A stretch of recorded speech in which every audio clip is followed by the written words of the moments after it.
When you were a kid, did you ever set traps for siblings or friends? I mean, by traps, do you mean standing around the corner of your sibling's bedroom with a fist ready to go? No, I mean like digging a hole in the ground and putting spikes at the bottom and thinking that they're going to fall through it. I was more the balanced shit on top of the door kid. Oh, okay. Yeah, fair enough. Actually, that's not fair. I have a younger brother, and my method, I learned at about the age of 11 when he started to become the same size as me and I couldn't beat him up anymore, to not like actually try to physically harm him, just frustrate him to the point of tears. So think smarter, and work easier. So what I would do, this is the building of an evil DM. So I would go into his room, unscrew the light bulb in his lamp that was attached to the light switch, and then dump Lego on the floor. You're the worst. Oh my God. That's Lego. devious. That's worse than a spike trap. Yeah. Lego in general, worse than spike trap. Yeah. Yeah, and if I was feeling particularly mean, I would then cover it with like his dirty clothes so that he would not see the Lego. And he used to, like, at the age of 8 or 9, he would flip the light switch, the light wouldn't go on, and he would just stand in his doorway and scream. So Just instilling that fear at a young age. Now I can never enter a dark room. there's a reason he no longer likes society and runs away from people. Yeah, So, you know what? You did this. You did this, Yeah. Adam. So yes, I like traps. Traps are fun. You're the worst. Yeah, I don't think I ever actually set traps as a kid. I don't think I had thought far enough ahead to do that kind of thing. What a nice wholesome childhood you had. I had an older brother that was a twat. Like It's an older sibling thing, I'm telling you. yeah, but his was he would set up doors that when you open them, a Nerf gun would shoot you in the face. Like that's how intricate his traps would get. That's impressive. I was also the kid though that would be like, hey, we're gonna play a game where I grab this rope I found in the garage and I tie it to the lamppost out front. And then it takes me 15 minutes to like run around laps around the lamppost to tie him up. And I don't know what knots are because I'm so young. So I'm just like wrapping it. And I come up with the most like bizarre bullshit knot. Then get bored. This is taking too long and leave. Yeah, I'm done. Yeah. Have a nice day. Yeah. Yeah. And the neighbors would walk by and be like, what's that kid doing attached to the fucking lamppost? I love it. I love it so much. So yeah. I do remember playing hide and seek with my younger cousins, and I would be the seeker and I told them to go hide, and then I would just never look for them. I did that too. I used to do that when I was babysitting younger kids. It was the only way to get peace and quiet. Yeah. That's just a parenting trick 101. Hide and seek, hide and seek. You mean hide and nap? Yeah, we can do that. Great. Let's all take a nap. Thanks.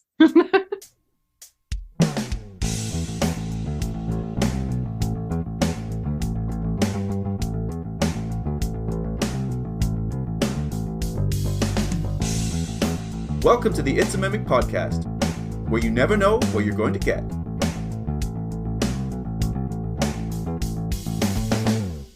Welcome to another episode of the It's a Mimic podcast, where we continue our conversation on Dungeon Master tips in Dungeons & Dragons 5th edition. I'm Kyle, and with me today are Megan and Adam, and this episode is called Trapping at My Chamber Door, Quoth the Pit Trap, Piercing Damage, 3d4.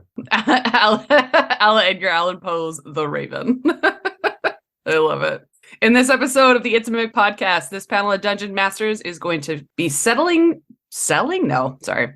In this episode of the It's a Mimic podcast, this panel of Dungeon Masters is going to be setting tripwires, balancing boulders, camouflaging the pressure plates, and refilling their poison darts. Because today, it's all about traps. I like the idea of selling tripwires. Yeah, for the next hour and a half, we're just going to be sitting here like an infomercial. Being like, if you need a 3 gauge for your tripwire, let me tell you, you're not going to find a better deal. Now I have a new idea for a Kobold NPC. That's Yeah, I like just selling fishing wire 'cause tripwires. it's clear. we don't actually talk a lot about traps on this show. They're such a classic and entertaining way to interact with the exploration side of D&D. But I feel like they've been a bit of an afterthought in 5th edition, and also they can often be just one note. Like, you failed to recognize a thing, make a save, you did it and took no damage, or you didn't make it and took damage next. How do you guys feel about traps? I mean, I don't hate them. I don't utilize them a lot, to your point. But I think that's because a lot of my campaigns are not really dungeon crawlers. So, like, to me, when I think trap, I think you're crawling through a dungeon like a Indiana Jones style, tripping wires and hitting pressure plates and doing those whole 9 yards. Where I'm just like, I couldn't be asked to set something like that up. So that's just me. I'm lazy. I'm a lazy DM. Let's say that. Kyle? Yeah, I'd say it's kind of an afterthought for me. It's just not where I put most of my mental energy, I guess. But maybe it's just because I haven't researched them enough. And it's normally when you run into it, it's a pit trap. Yeah. Right? Like, I don't see a lot of variety above and beyond that. So maybe I don't have a lot of experience with it. I'm like saying that Adam's gonna be like, no, I have like whole labyrinths worth of traps everywhere, traps for everyone. Yeah, I have thrown a number of traps at you guys, Megan. You're like, oh no, I never see traps. I've thrown a lot of traps at you guys, but oftentimes the traps that I do are just like environmental hazards. If you don't make this save, then this is going to be the issue that you have to deal with. And it's like the world is just a dangerous place and you were out in the wilderness. There was a vault where you guys had traps. You went, Megan, you remember you went under the city in Blackwater and you were trying to rob the vault for a little while. You guys also were underneath floating city of the undead for a little while, and you had to go through a vault there. But I mean, to your point, yes, it's dungeons and vaults and tombs and crypts that people want to protect because there has to be like a mentality behind it. Yeah. So unless you have a bunch of kobolds or paranoid clerics trying to protect the tomb of a great fallen warrior or something, I don't see a whole lot of traps anymore because we've moved away from dungeon crawls and into these broad campaigns that span countrysides and from town to town to town, right? Yeah, we're hitting the age of like large role play exploration, not necessarily like the intricate weavings of a labyrinth dungeon, Yeah, that being said, the latest book that came out like just a couple of weeks ago that we have not cracked open yet is Keys to the Golden Vault, which is just bank heists. And I know that there's a fuck ton of traps in there. We didn't want to include that in this episode because it's really, really brand new and a lot of people are picking it up, and I didn't want to hit all of those spoilers about what the traps are like. So we're not going to address the Keys to the Golden Vault right now, but no, there are more traps that are out there beyond just what's in the DMG and Xanathars and a handful of other weird places. Yeah. What I think is kind of ironic is that this podcast is essentially named after a trap. Like, what is a mimic but a trap? Yeah, well, there's that too, right? Like, there's all sorts of creature traps that we're not going to touch on. Well, we did that episode on mimics, right? Mm-hmm. Where everybody was just like, what's the most insidious bullshit that you can come up with to where to hide a mimic? And like, what's the worst mimic you can think of? Let's do an episode on that.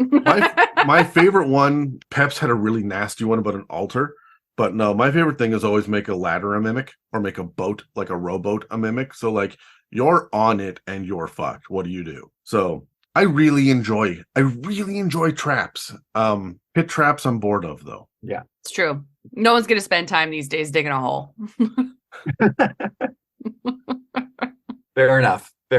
Now, before we get any deeper into this, let's cut to a quick ad break. No. Yes. Command it.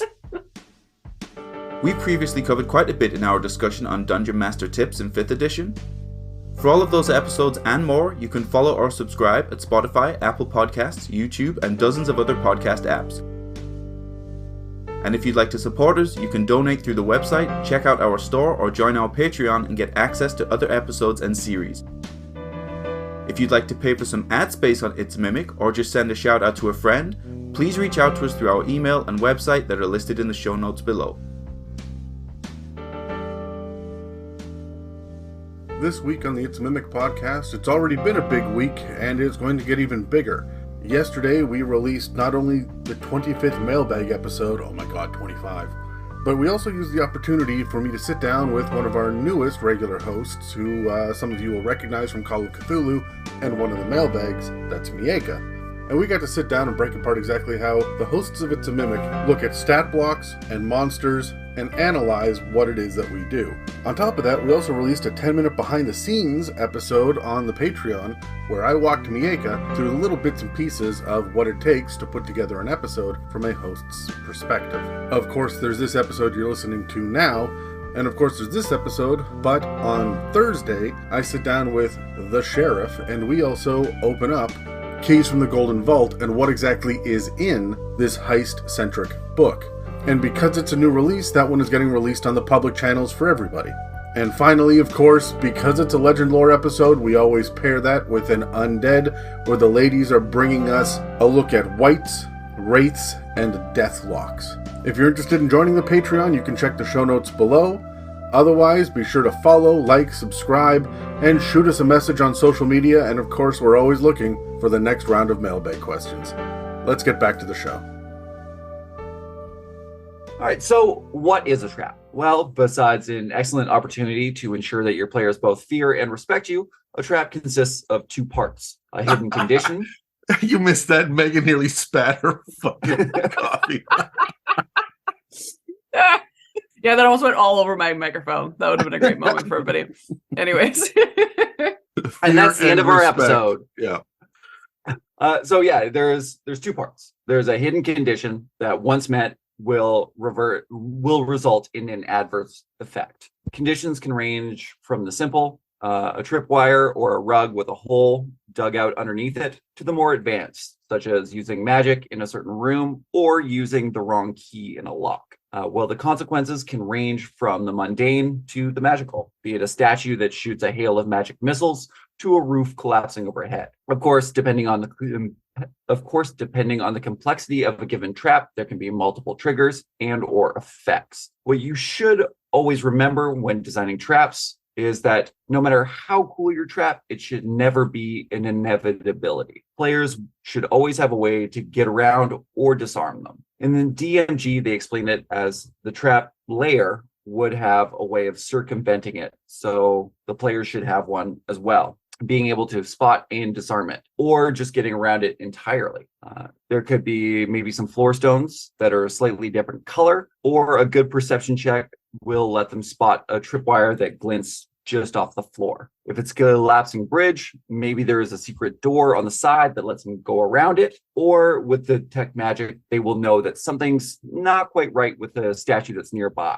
The point is to reward players for using all the tools they have at their disposal. And I particularly like traps that can be turned against the trap layer, either by moving a tripwire or turning a statue in a different direction. Yeah, I like this, especially when it comes to the less intelligent trap layers. Like, I love kobolds, and yes, Megan, we should all talk to our kobolds. But Yay! but they're not super bright. They're really good at laying traps, but I don't think it would take much to then pick up a kobold and throw it into the spike. 100%. Yeah.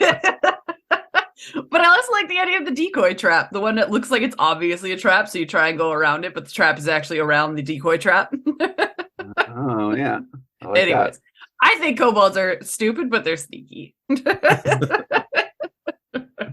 So that's not to say that you should make spotting one easy or attempting to disarm one without consequence on its own. Remember, traps come in all varying degrees of complexity, and the more clever the trap owner, the more likely it is they would have a failsafe for those who underestimate their foe. The DMG and Xanthar's Guide to Everything have excellent tables in them for traps that separate them into several categories, both consequence, difficulty, and severity, and how much damage they should deal for every level of party that uses the level tiers as a guide. A trap with a DC of 10 to 15 is categorized as a setback or a moderate trap. Take, for example, a bear trap. It's not going to do a whole lot of damage or be that difficult to escape, but will slow a party down in a chase. It will allow slower enemies to close the distance and give them more time to prepare for an ambush of an approaching enemy by alerting them to your presence. Hold on, total sidebar. Sorry, you said bear trap, and I'm just thinking about the kobolds that warn you that there are bear traps in the woods, and so you're looking for bear traps and don't see anybody, and then fall into the pit trap full of bears. It's a play on words. Yeah, but I feel like that is exactly how kobolds would think too. We made a bear trap. Yep. Oh my god, I love it. Sorry, Kyle, I derailed you, but there we go. No, honestly, that's a great idea. That's hilarious. So a trap with a DC of 15 to 20 is considered a dangerous trap. For this level of trap, its goal is usually to maim, dismember, or at least incapacitate its victim. It's not necessarily trying to kill, but the trap layer is certainly not going to complain if it does. An example of this would be a trap that triggers a fireball spell or a poison darts that could knock a character unconscious and make them difficult to retrieve without another party member taking damage as well. A trap with a DC of 20 plus is considered deadly. This one is meant to drop its victim to 0 HP, or at the very least, leave them in dire need of some serious healing. An example of this one might be a collapsing bridge that falls into a chasm, or being struck by a harm spell. I really like traps, and they make a great game mechanic for their versatility. They can add a great sense of danger to the game outside of combat, can help keep players engaged during exploration by adding consequences for inattention, softening them up before a big battle by both whittling away health and potentially using up spell slots or abilities, which helps give a fight a little more of a dire feel to it. It can also add more depth to puzzle phases, while encouraging teamwork with complex traps to add a sense of urgency to things. And they can also help showcase certain characters, particularly rogues, and are a great opportunity to reward creativity depending on how players use their knowledge of a trap. And on the flip side, punish stupidity. Yeah. And not just rogues. Like, rogues are the ones that have thieves' tools to disarm traps, definitely, but rangers and monks have a lot of good movement opportunities. They're very aware of their surroundings as well. And whenever it comes to magical traps, your artificer is going to shine, right? Your wizard may be able to do a little something special. I find that a lot of the magical stuff is based on intelligence, which harms your bard, your sorcerer, and your warlock. But I mean, the bard shouldn't really have too much of an issue either. If you don't have a rogue, I bet a bard has expertise kicking as well. So there will be skills to be able to help. I remember in previous editions when anybody could be good at disarming traps, just if you were creative enough to pick up mundane items and use them in interesting ways. Something as simple as a dagger and a handful of ball bearings, you could disarm a lot of traps or trigger them from a safe distance, right? So I think you're right. The rogue is the clear go-to, but it doesn't necessarily have to be. That's a good point. You know what? My party's favorite thing to do is carry around a 10-foot pole. Yeah. And that's what they were for. It was for triggering pressure plates from 10 feet away, right? Or to poke the ground to trigger the pit trap. 10-foot poles were there to deal with traps. And that's why a lot of dungeon masters started to trap doors and chests, because a 10-foot pole doesn't help you so much. So people started to use blades around the seam of the door, or try to hit the locking mechanism with lockpicking tools. This is where the idea of thieves' tools came from. Because I think in original D&D, I don't think there were thieves' tools, quote unquote. Do you guys include shit like glass cutting, like mechanic stuff, in like thieves' tools, or a grappling hook in thieves' tools? I'm thinking like a thief would have this shit. A cat burglar would have these things. Yeah, I think that like a regular thief and a cat burglar is different from like a heist person. If that makes sense. Thieves' tools in my head are like, it's just a lockpick kit, right? Yeah. Like that's the thing. There's no little vial of acid to burn through the rope or anything like that, right? It's just no. I think that just like is indicative to people having PTSD for that one time you opened a door and it blew up in your face. So every door you check from now on, you're going to check for traps. Not once have I ever been in a dungeon when we get up to a room and a door is there, has someone not go, I'm gonna check it for traps. Like, it's just all D&D players are so afraid of doors, man. Remember, lay your trap 5 feet beyond the door. Yeah. I am afraid every time I see a long hallway with nothing in it, right? Like if it's 40 feet a hallway, I'm checking for traps every single time. Yeah, that is a safe way of doing it. Also, anytime that I see a statue beside a door. Yeah, statues has been added to my list of things to be afraid of. Why,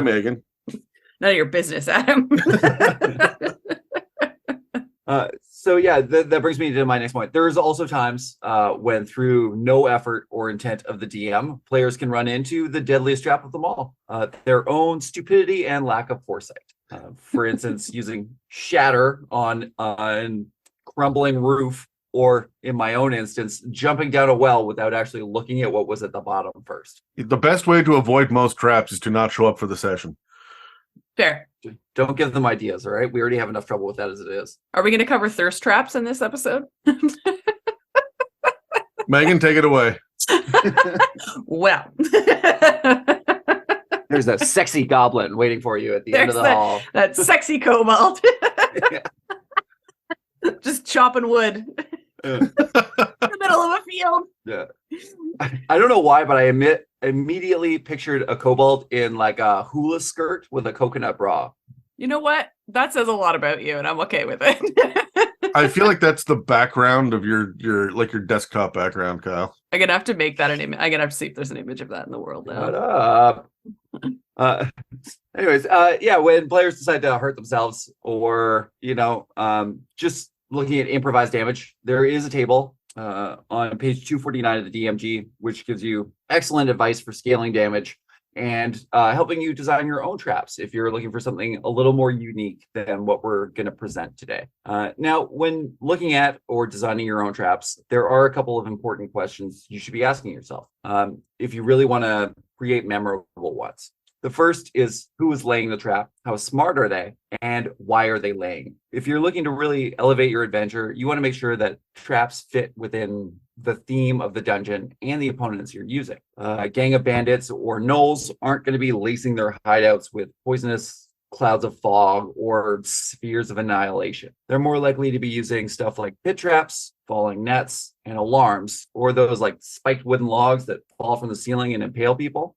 Since the purpose of these traps is likely to draw the attention of guards and capture an interloper so they can be interrogated, while also reducing potential friendly fire incidents. A lich or a mummy lord is going to be extra and have a crystal that fires off circle of death if it detects anything living. Since liches aren't really going to care who's there, they're just going to want them dead. Just as a quick point, like, you're absolutely right. One of the things that later editions have done of D&D, and it's an interesting thing to think of when you're DMing like your 20th session and beyond, when your players are not new anymore, is having the kobolds move into the old lich's lair. And so the first section of it is kobold traps, and the back half of whatever the layer is over the top lich bullshit, right? Or the bandits that are hiding out in the front area or the top two levels of the pyramid or whatever, right? So you have mummy lord shit a little bit deeper. That adds a dynamic for the theming of your traps as well, and gives you a reason to have insect plague cast, even though you're just using third level bandits or whatever, right? Yeah. So we see that a lot in some of the adventure paths and modules. But usually it is in later editions where they assume that the players are familiar with the one note basic theme of traps and layers and whatnot. So I just wanted to throw that out there. You also want to think about not necessarily like the evil characters too, right? So if your party is for whatever reason infiltrating a temple of Pelor, they're not going to be using lethal traps likely, right? Because it's going to be a public venue, so they're going to keep traps close to whatever holy relic they're protecting, and it's probably going to be like a blind and deafen spell. Right? Well, yeah, that was Indiana Jones and the Last Crusade too, right? Like, they had all of those traps at the end, but those were put there by the Holy Order to protect the actual goblet that Jesus drank from. Like, those were the good guys. Yeah. Right. And all of those traps were there to discourage grave robbers. And even like Egyptian pyramids, they're there to protect the holy relics of the pharaohs who died. Like, in theory, these are the good guys setting the traps to protect their shit. So you're right. It's not always evil. Yeah. Another one to think about is that you mentioned earlier is, where are they going to set the traps, right? And what's going to trigger them? In the case of bandits and kobolds, like you said, they're going to set their traps around the outside at the perimeters and along patrol routes. They're going to have simple triggers like tripwires, or false floors, since installing permanent traps are likely going to be a waste of resources for what is likely to be a temporary base. And it's also going to allow them to mount a quick defense by getting to where they need to go. Liches, being paranoid and in it for the long haul, are going to have traps closer to their center so that they can be even used against their own underlings should it come to it. And those triggers are likely going to be magic based and go off under certain conditions, like a charm spell going off if their spell book is opened, or a glyph of warding in a desk drawer. In a mummy's tomb, you're going to find a mix of both mechanical and magical. How do you predict exactly what I'm going to use as examples? It's creepy. Years and years of DMing, Kyle. Fair enough. Yeah, these are going to be a mix of mechanical and magical traps. And they're likely going to get more deadly and more advanced the closer you go to the center. Clerics of Palor are going to be protecting holy relics and books. And if the temple is open for public worship, they're going to be less lethal traps and not just leave them laying around where anybody might stumble onto them. Finally, you want to think about targets for traps. Is the trap going to target a single person, or is it going to try to clear out a room, right? A trap in a dungeon hallway is probably only going to target one person because they don't want to have any friendly fire incidents. Whereas trapping in a treasure room or a vault is going to be an AoE. It's going to try to kill everybody in there, like a poisonous cloud of gas. Now, traps fall under a few different categories. There's simple, mechanical, magical, and complex. Simple and mechanical traps, examples of which can be found in both the DMG and Xanathar's Guide to Everything, are pretty interchangeable. But I think the one key difference for them is that simple traps are generally one-shot traps that will need to be reset manually after each use. Like a bear trap or pit traps that are covered by blankets and foliage. Simple traps are likely to be found in nature and used by your less technologically inclined foes. They are great for low-level parties and random encounters. Mechanical traps are your classic dungeon traps. They will continue to be a threat until they are disabled, right? Like until you pin down that pressure plate with a dagger or manage to disable the mechanism or anything like that, right? It's going to use things like gouts of fire that shoot up from the floor, self-closing pit traps, and you're going to find them in dungeons and tombs used by the smarter but maybe less magically inclined foes. I was thinking like Druagar. Magical traps can be found in the DMG with the mechanical ones, and these are going to be triggered by more specific conditions, such as creature type, proximity, and they will release a spell. And these are going to be used by your smarter enemies, such as wizards, liches, mummies, all that good stuff. When it comes to complex traps, examples of which can be found in the Xanathar's Guide to Everything, are ones that will have multiple triggers and or stages. They will often function in an initiative count, similar to layer actions, and are going to be much harder to disarm once actually triggered, usually requiring multiple checks. You'll find these hidden in the layers of your canniest enemies, either to weed out the unworthy or as a last resort or just because they have a sadistic streak. Adam. Now, in addition to traps, He just called you sadistic. Yeah, I know. I'm not correcting him. You're like, this is correct. I didn't have that word. Yes. Yeah, that is what I was going to say. That means sad, right? Yes. Okay. It means you as a person are sad. Oh. Oh. Okay, so let's get into some questions. What do you guys think are the main problems and challenges when using traps? Do you want to roll for this? Well, let's roll. I gotta get dice. Oh. 19. Must be nice. There is something to be said for being DM3. DM3 tends to roll fucking highest. I've noticed. you. Just to I'm not tracking it anymore. I tracked it for the first 40 episodes or whatever, what all the rolls were because I was curious, and then they're random rolls. There's no pattern to find, so I stopped tracking them. But now that I'm editing, I'm like, yeah, DM3 tends to, or whoever's asking the question. Yes, 99.9% of the time, if I'm asking the question, I usually roll high. Yeah. But today I rolled a 9. Yeah, okay. What'd you get? I got a 6. Yay! All right, so I'm going first. Problems and challenges with using traps. They can get boring and they can feel adversarial, right? By the time that you hit the third pit trap and it's the same player that's fallen in it over and over and over again, because it's the same thing that attacks decks and the paladin just has shitty decks. And so they've just taken the damage over and over. They're going to get pissed, right? This isn't fun anymore. And that's the thing about D&D is we're here to have a good time and to challenge players and to make them feel like they've overcome something. Having a player land on his face over and over, unless you're all sitting around laughing at the ridiculous fucking Three Stooges nature of it, it could feel like you're picking on somebody.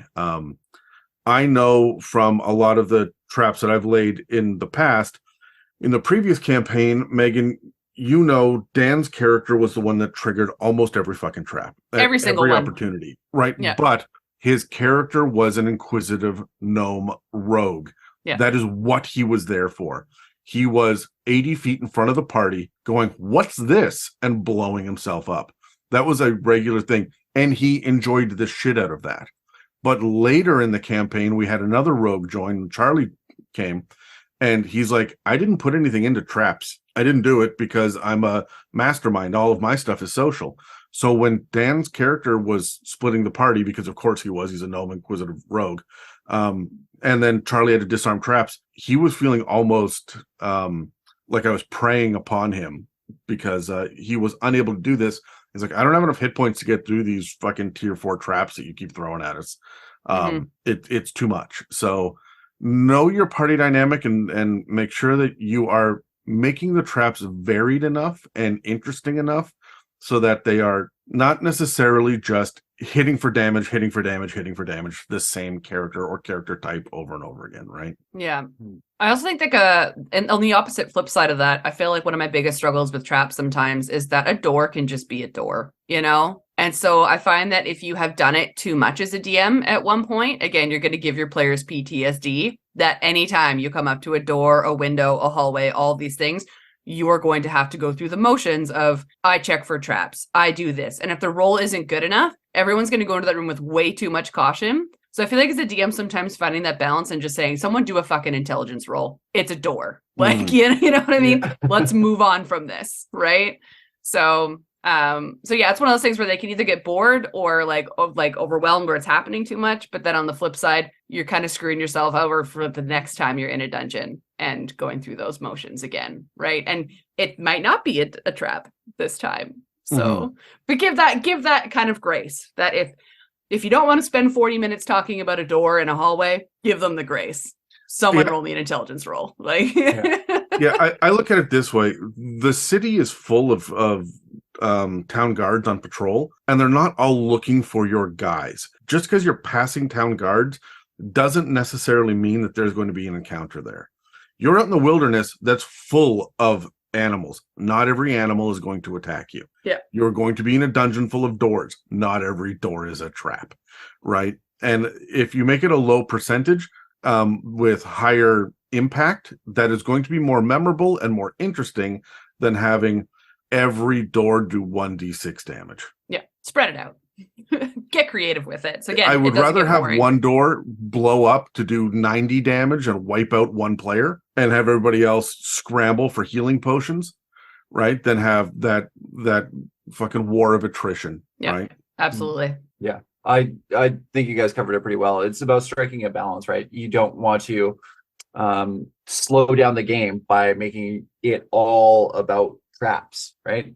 Yep. But as you said, Megan, you don't want to have them having a 20-minute discussion outside a door every single time or every time they're in a hallway, right? You want it to be fun. You want it to add a little extra flavor without it getting repetitive. So I think it can be, they can be enticing to do a lot, right? Yeah. Because it can be funny and you just don't want to run the joke into the ground kind of thing. Yeah. But on the flip side, I feel like as a DM, if they're running through your dungeon too fast and you didn't prep the next like 7 hallways, you're like, oh, giant trap, next 40 minutes of your life. Great. Session's over. Let's reconvene. Right. Like you use it as, like, as we said, it's the balance thing of like keeping the pace of your game. If you need to slow it down, throw a trap in there. Right. If you need to speed it up, remove a trap, you know? Like you might have planned a giant trap, but the game and the pace is going too slow and people are getting bored. The last thing they want to do is come up to a trap sometimes. You know what I mean? So just kind of keep that in mind as you're going through your day, right? That's a great point, actually. Yeah.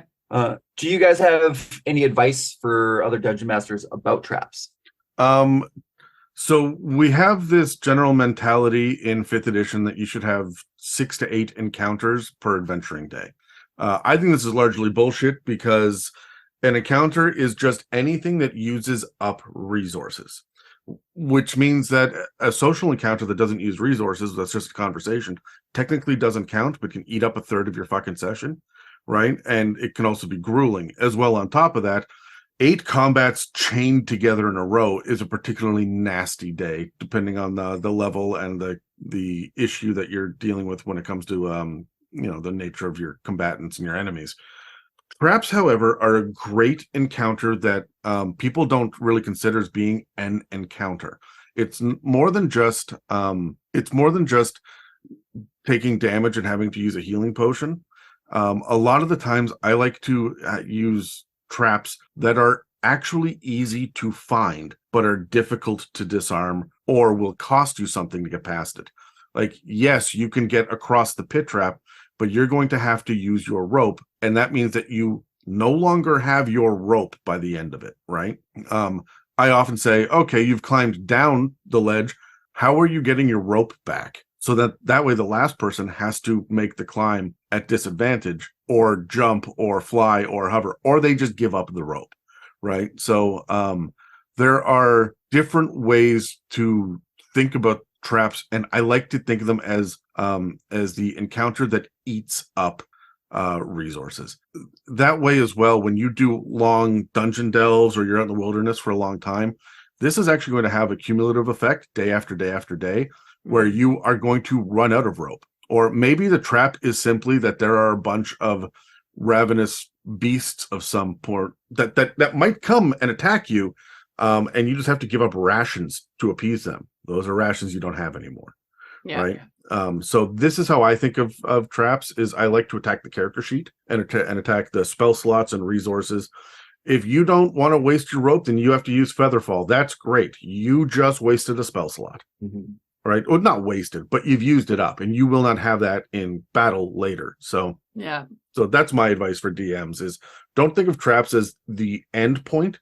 They're not. They're the journey to get to the end point to help use up what the players have at their disposal. It's the DM's way of using up your legendary actions before you get to the, it's the version, your version of, right? Yeah. Trying to expend those spell slots. Or like if you want your character to start looking at their freaking inventory, there's inventory as a whole is a very and resource management, unless it's utilized in your game on a regular basis, is not something your players will regularly do. So to your point, Adam, I love the idea that it utilizes your resources because it makes them look at their inventory and reminds them that they have these items. I played an evil halfling that is pretty famous with Dan and Brad and Tyler, because Dan was DMing. And my halfling was a Gloomstalker rogue, but I rarely used attacks. I used the items that I had with me, and I would lay traps. And I double-crossed the party, but I laid a bunch of traps for them so that the traps triggered, and then I attacked. And I killed half the party, and that party died because of traps. It was the alchemist fire in the doll that they stepped on, and it blew up, right? That started the combat, right? And it's that's the other thing too that I like to point out with traps, is that a lot of times you don't have to roll to hit; they have to roll to defend. It's DC saves, like high DC saves for people, and that is better and more fun at the table to have your players rolling dice than you rolling dice against them. It also helps lean the action economy in one way. Yeah. Right. Megan, do you have any? The only thing that I would really add is that traps don't always have to be things that cause damage or, trap your players. They could just be warning signs, right? Like it would feel like a trap because your group triggered it walking into the dungeon or walking into the temple, but it could just be set up, to your point earlier, a non-lethal warning sign of this is probably not a place you want to be. But they don't want to kill you or hurt you. They just want to make sure that you attempt to avoid coming into this room. Right? You step on the pressure point and the banner unfurls. It says, "No, staff only." Staff only. Bang. Yeah.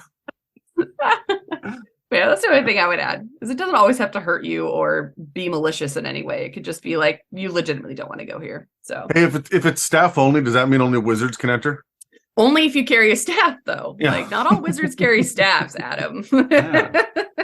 I think you guys covered it pretty well. Adam, to build on your point where you're using up resources, right, before a big fight, it is a great way to do that because, if you throw too many combats at a party, hoping to weaken them or use up their spell slots, right, I've found that party members can tend to whine that they want to rest real bad, and this is a good way to do it without them having to do it, right, or without having to worry about them complaining. I guess I'm wording that wrong, but Let me tell you something. I never worry about that in the first place. no, yeah, They can go right ahead and complain.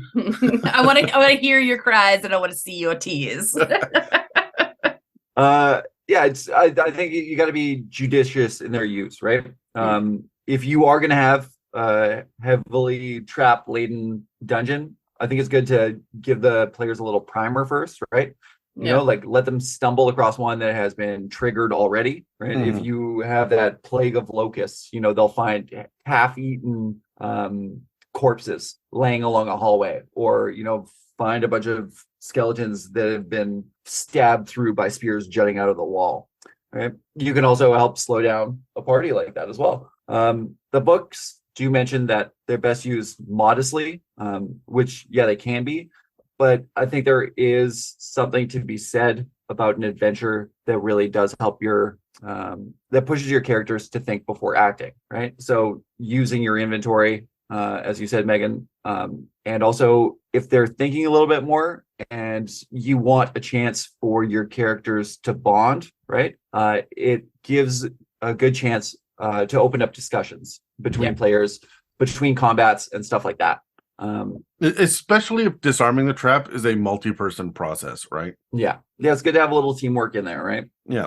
Okay, do you guys treat traps differently when you have a rogue at the party? I do. I add more traps because they chose being a rogue so that they could disarm traps, right? It's like choosing a barbarian. If I play a barbarian and everybody always does magical damage to get past my fucking rage resistances, like I feel cheapened by that, right? And it's the same thing. A ranger wants to go out into the woods and do survivalist shit. That's why they chose it, right? And a spellcaster wants to cast spells. If they wander into a dungeon that has a permanent anti-magic field cast on it, they're going to feel like they've been shortchanged. Rogues need to do shit. So yes, I absolutely do that. And yes, they get expertise. So I make it at higher levels. And I don't understand this idea that rogues are good at everything and they have this passive perception that's through the roof and expertise ruins games. And I'm like, fuck no, it doesn't. Now they know the traps are there and I can make the traps more difficult to disarm and more deadly so that it ramps up the pressure on them. I absolutely love having rogues there.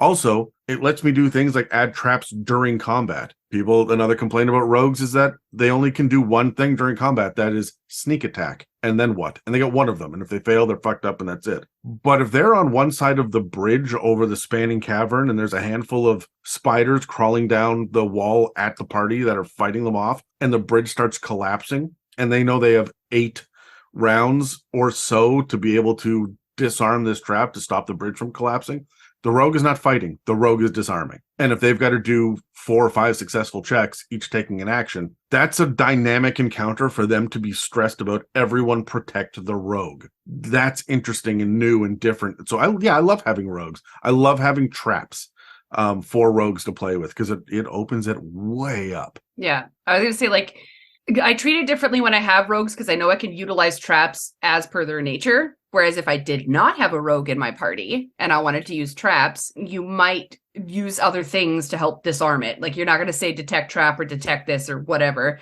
but it might be like an ability check to disarm it. So like a group project to disarm it because you don't have the rogue there that's just going to be able to do it. Yeah. Right. So not only do I have to think about it differently when I have one, but I also have to think about it differently when I don't have one. So that's something to keep in mind. The other thing to point out too is that you need thieves' tools, and you have to be proficient with them in order to set traps.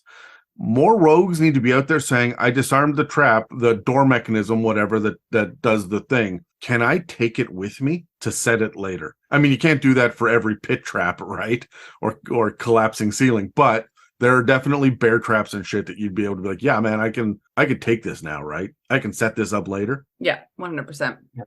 Interesting. The thing that seems difficult for me for that is you really have to, I don't know, be invested about where all your enemies are at any given time outside of a combat, right? Because a bear trap in combat is going to be kind of hard to set up without them noticing. It's more like when you're setting up camp and you're putting on a perimeter, right? Throw down a bear trap. Or like if you guys are hunkering down in a temple somewhere, but it's not guarded or protected and you don't trust the person on watch, they can set something up on the door to keep it locked, right? Like, yeah, this is when the sidekick is going to take second shift overnight. We're also going to set up traps in a perimeter to, like, we're going to set up alarm so that the sidekick is not going to get killed by the owl bear that stumbles in, right? Yeah.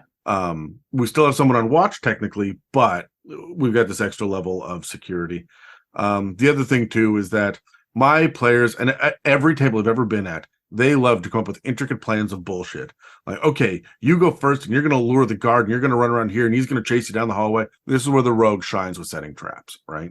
If you've got two guys at a door guarding it in the middle of a dungeon and you know they're there, but they don't know you're there, you can lure one away and set a trap and fuck them up, even with just a net, right? A net trap, something to suddenly reduce the threat in front of you. So I wouldn't recommend doing that to kobolds, although that's a good way to distract kobolds. They see the trap, like, oh cool, what's this? And now there's three kobolds all bending down and looking at a bear trap trying to figure it out. Yeah.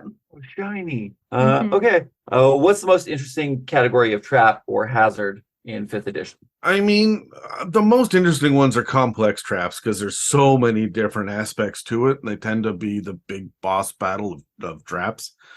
In my opinion, they often utilize aspects of mechanical and magical traps all wrapped into one.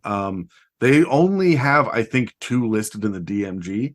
How many? No, we only have 3 listed in Xanathar's. And like, they're interesting. I want to see more shit like this. And we'll go over these in a moment here. But complex traps there are so many conditions and outcomes and situations revolving around the trap that it's not just tripwire, pit trap, pressure plate, poison dart, right? There needs to be additional levels of thought put into these traps.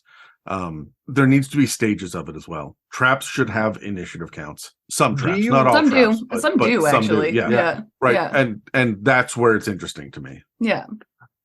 Mine's easily magic traps, mostly because you have to think about who's setting it, what kind of magic they have. Like, you as a DM, it's a little more interesting for me as a DM to use magic traps because you have to think of all of those components and put them together into something, right? So easy answer for me. Yeah. Pit traps get real boring after a while. Do you worry about a TPK with a complex trap? Is that something that, or are you just like, fuck it, I don't care if I do? Because I mean, some of these are like deadly. Depends on the group, I think. Depends on your group and your people and what they're doing. And like, if they're going in knowing that things are going to be extremely dangerous, I feel like if it happens, it happens. But like, at the same time, you as a DM can kind of control that on the other side if you feel like this is not how I want my party to go. You know what I mean? I just wanted this to be a warning, not a If I can be honest, whenever I see them be super deadly and I don't want it to be a TPK, I'll drop the DC that the book recommends to something that I know is manageable by at least 2 players. Not one, not just the rogue. It has to be the rogue and the monk so that we have someone to drag these poor bastards to safety, right? Or I make it so that the DC is good enough that the players will pass, but their NPCs and mounts will not. So the trap still triggers. We still get the effect of this horrifying shit. They still have to use up their resources to heal up their NPCs. But I was never really, like, they were never really in danger. I did this with the fucking purple worm, Megan, that you guys fought at level 2, right? Where the trap was, there were a bunch of shriekers, which are little fungi that make a bunch of noise. You guys were in the desert. There was a field of these shriekers in front of you, and you needed to get through it. And so it was a bunch of like DC 8, I think, dexterity checks to walk through the field of mushrooms without disturbing them. But you had 20 NPCs with you. Not everyone is going to be able to make that. You guys will, because your modifiers are high enough to get you through. The NPCs aren't. The problem is that when the shriekers go, the purple worm nearby that you know is there is going to come attack whoever triggered the shrieker, right? So that this was is a when trap. morality comes into play, because then we just started throwing players into the middle of the field. Yeah, you guys just did a mad dash and triggered everything all at once. And I'm like, oh, fuck, who is the purple worm going to go after next? And so I had to like think like a purple worm for a minute. That was fun. Yeah, you're welcome. Thinking like a purple worm, by the way, is I think the name of Terry's biography. So I like that kind of you can do more than just, again, like the inventory is a big factor here. The spell slots are a big factor. That's what I'm attacking, not hit points.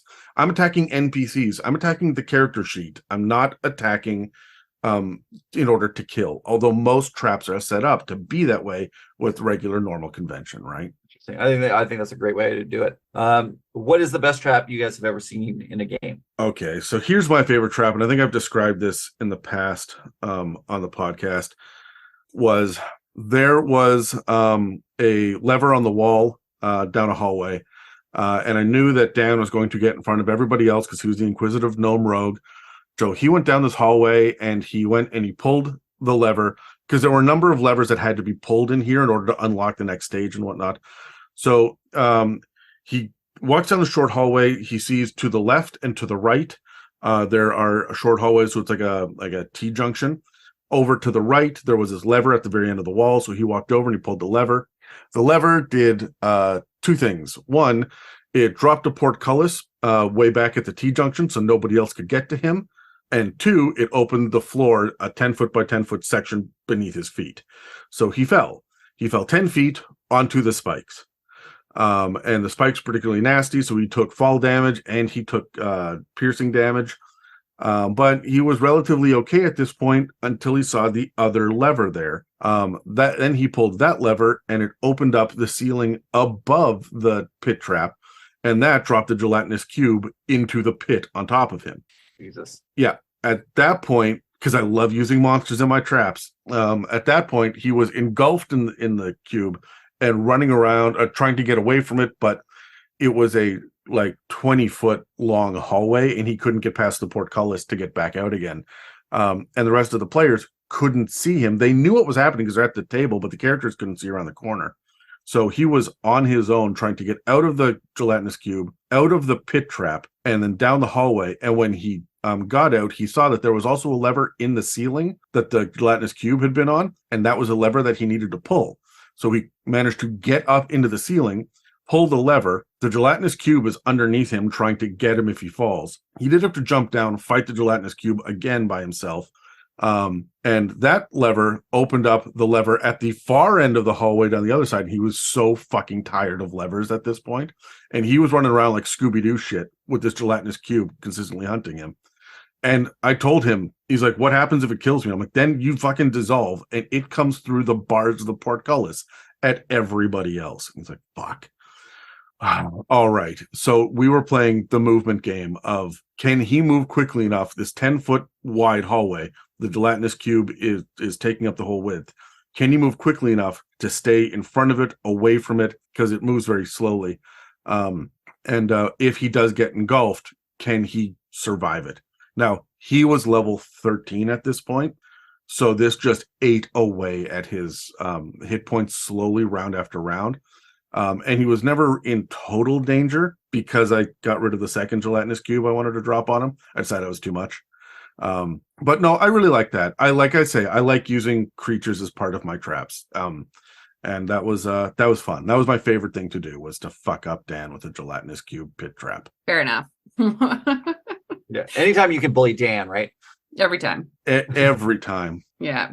No, I would say like my favorite trap that I've ever been involved in was using creatures as well, but like in the sense of we went into a room, like pure darkness in this room. Not magical darkness, but darkness. So any of your players who do not have dark vision, which is very rare, but every once in a while you have a couple players that don't have it. And then when you walk in, there are creatures there that will find you via sound. And then, like, I think this was actually in your campaign, Adam, where then there was a bunch of people that were captured that were screaming, so which caused everything to move around. Mhm. And then we had to like navigate within the darkness if we could see. And then like mixed in with like these creatures would move around for sound. So we were trying to rescue these people that were not shutting the fuck up, so to quiet them down so that these creatures would not come after us, kind of thing. So, and then eventually we did, of course, the player thing where we just started saying, okay, well, go after the screaming character and we're going to run in this direction now. We stopped trying to save people and said, okay, you can keep screaming. We're going to get out of here. Yeah, the resource there was morality. Yeah. So, woo! Yeah, that's never weighed me down. That's fair. So wait, I just want to clarify. So the screaming, was that players or NPCs? NPCs. Yeah, Like, the NPCs were actually the trigger of that one. The monsters were the trap being damaged, or being that was going to cause the damage, and the darkness that was in there was the challenge, because you guys didn't have torches at that point, and I believe half of the players didn't have dark vision, so it was a fumble through and trying to find the NPC. So that was a lot of fun. I enjoyed that one. Great times. That's why I never leave the house without my light cantrip. There you go. Honestly, I don't think I've ever been in a trap that's been that memorable, but I really like that shrieker with the purple worm idea. Shriekers are so much fun. I love shriekers. There are a handful of creatures, and they all seem to be fungi, apparently, that are set up to be not to the trap itself, because that's what a mimic or a dark mantle or a piercer is, right? That's the trap itself. There are shriekers, and there are gas spores and other things that are like the triggers for traps, which is just phenomenal. There needs to be more of that kind of shit. Yeah. Honestly, it's a terrifying mental image. Just like these little fungus that scream at you. Mm-hmm. I imagine it's like blood curdling as well. Oh, yeah. It is the most ear-piercing shriek. I mean, it's in the fucking name. So, yeah. I gotta say, while I've never been involved in a very memorable trap, I do have like a soft spot in my heart for rolling boulders, or like rolling spheres, especially when they're used as like the distraction to lead you into the actual trap, right? Mm-hmm. Like one of those, like, look over here, and then the slap comes from the other hand. So I've got a trap that I absolutely love that's one of these distraction traps. I have never used it in a campaign, and I don't think that I ever will, so I have no problem telling this to Megan now. But my favorite trap ever is you walk into a room, the room is full of magical darkness.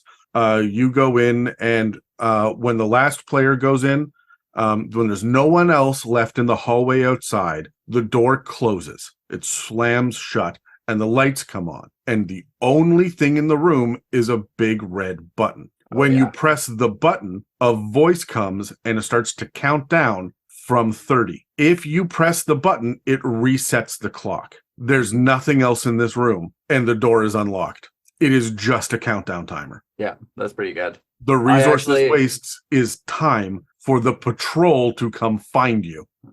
Okay. I was playing Candlekeep, and one of the things that happens is that there is a countdown timer for, I don't want to give away spoilers, but for like a monumentous event, right? So, but even if you disable the thing that's about to happen, the countdown timer keeps going, right?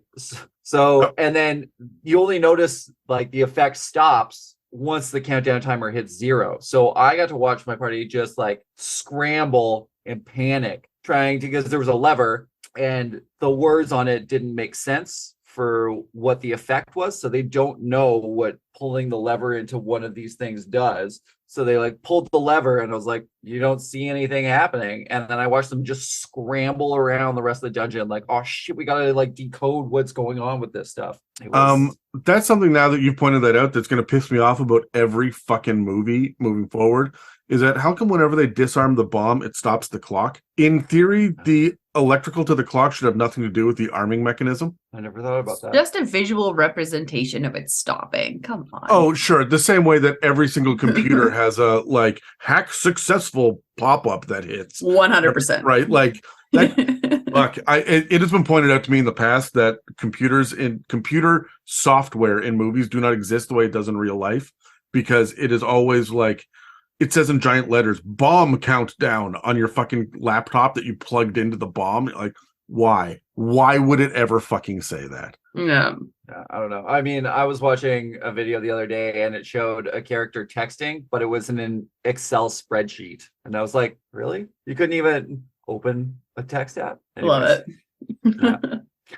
So let's get into some specific traps. We're only going to be hitting the highlights today. Otherwise, this episode would be very long. But if you are looking for more examples of these, definitely check out the TMG, Tasha's Cauldron of Everything, and Xanathar's Guide to Everything. We are going to begin with mechanical traps. So let's roll initiative. Yeah. 15. 13. 4. So same order. Yay. Amazing.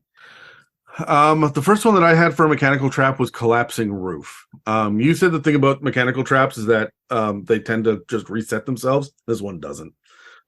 It's pretty simple. The ceiling is in disrepair and it's being held up by columns that are wedged in place, and there's a hidden tripwire between the two columns. You know, if it falls, it deals 4d10 bludgeoning damage, which is like 22, so it's bad, but it's not the end of the world. Or half as much, so like 11. If you can make the DC 15 dex save, 15 is relatively high. Some people take the 22 damage. Anyone can use an action to shift the columns and trigger the collapse. It takes a DC 10 perception check to see the tripwire, which is low, so they want you to see it. And a DC 15 sleight of hand with these tools to disarm the trap. Disadvantage if you just decide to use an edged weapon or tool instead of thieves' tools. Once it falls, it all becomes difficult terrain. This is something that I think is a lot of fun to throw in when there's a ticking clock for some reason, or there are enemies that are chasing you, or in the middle of a combat, right? So every time that you have to cross from this side of the map to the other side of the map, every creature has to roll a dexterity check just to not hit the tripwire.